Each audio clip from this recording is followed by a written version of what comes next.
நீர்கொழும்பு சிறைச்சாலையில் நேற்று மதியம் வெடித்த கைதிகள் மோதல் இன்று காலை மீண்டும் உச்சகட்டத்தை எட்டிய நிலையில் இதுவரை 25 பேர் உயிரிழந்துள்ளதாக போலீசார் உறுதிப்படுத்தியுள்ளனர். அதன்படி இந்த வன்முறை சம்பவங்களில் 5 சிறைச்சாலை அதிகாரிகள் உட்பட 25 பேர் உயிரிழந்துள்ளதாகவும் 100க்கும் மேற்பட்டோர் காயமடைந்து நீர்கொழும்பு வைத்தியசாலையின் அவசர சிகிச்சை பிரிவில் அனுமதிக்கப்பட்டுள்ளதாகவும் போலீசார் தெரிவித்தனர். உயிரிழந்தவர்கள் மற்றும் காயமடைந்தவர்களில் பலரது உடல்களில் துப்பாக்கி காயங்கள் காணப்படுவதாக வைத்தியசாலை வட்டாரங்கள் தெரிவிக்கின்றன. ஆரம்ப விசாரணைகளின்படி சுமார் 1800 கைதிகள் உள்ள இந்த சிறைச்சாலையில் போருமூனா பாதாள உலக குழுவுடன் தொடர்புடையதாக கூறப்படும் சுரேஷ் என்ற போதைப்பொருள் கடத்தல்காரரின் செல்வாக்கின் கீழ் இந்த மோதல் நடைபெற்றதாக போலீசார் சந்தேகம் வெளியிட்டுள்ளனர். மேலும் போதைப்பொருள் கடத்தல் தொடர்பான தகவல் ஒன்றை காட்டிக் கொடுத்த சம்பவமே இந்த மோதலுக்கு காரணமாக அமைந்துள்ளதாகவும் விசாரணைகளில் தெரிய வந்துள்ளது. நேற்று நள்ளிரவில் அதிகாரிகளால் ஓரளவு கட்டுப்பாட்டிற்குள் கொண்டுவரப்பட்டிருந்த சூழல் இன்று காலை மீண்டும் கைதிகளின் திட்டமிட்ட தாக்குதலால் சீர்குலைந்தது. நேற்று பிற்பகல் விளக்கமறியலில் கைதிகளுக்கும் தண்டனை அனுபவித்து வந்த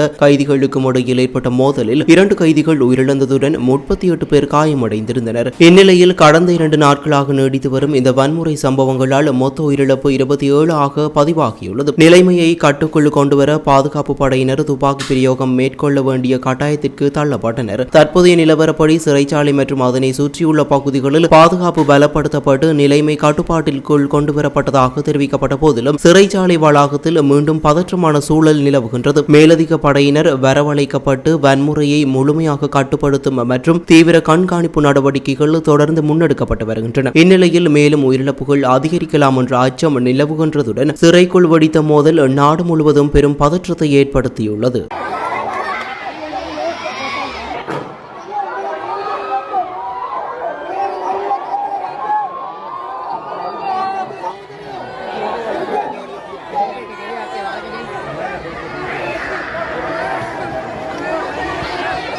இது போன்ற செய்திகளை தெரிந்து கொள்ள சமூகம் நியூஸ் சேனலை சப்ஸ்கிரைப் செய்து அருகில் உள்ள பெல் பட்டனை கிளிக் செய்யுங்கள். மேலும் இது போன்ற செய்திகளை உடனுக்குடன் தெரிந்து கொள்ள சமூகமீடியா.com என்ற இணையதளத்தின் வாயிலாகவும் எங்களுடன் இணைந்திருங்கள்.